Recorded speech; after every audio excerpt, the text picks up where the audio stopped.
One evening, a husband turned to his wife and said, "I miss my family. It's been a while since we got together. I hope you'll cook lunch tomorrow so I can invite them over." The wife let out a sigh. "God willing, it'll be fine," she replied. Pleased with her response, the husband smiled. "Great, I'll invite them then."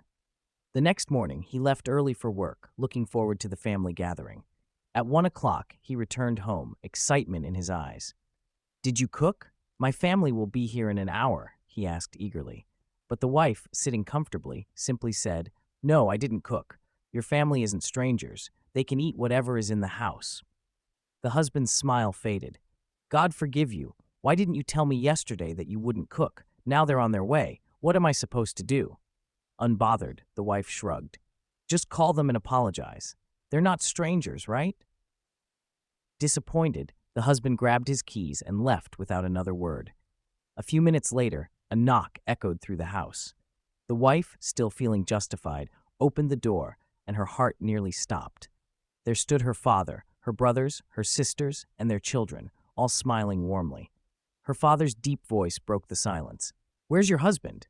He just left a while ago," she stammered, caught off guard. Her father frowned. "Strange. He invited us for lunch yesterday. Why would he leave now?" Panic crept in. She glanced at the kitchen. There was barely enough food for the two of them, let alone a house full of guests. Her hands grew cold as she quickly grabbed her phone. She called her husband, her voice shaky. "Why didn't you tell me you invited my family for lunch?" Calmly, he responded.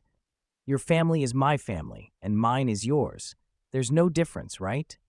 Her heart pounded. "Please, bring some food when you come home. There's nothing here for them." But his voice remained firm. "I'm far from home, but don't worry, your family isn't strangers. Just feed them with whatever is in the house, the same way you wanted to feed mine." As the call ended, she stood frozen, her father watching her curiously. And in that moment, the lesson hit her hard. She had been wrong. Family isn't just words, it's action, it's love, and it should never be one-sided.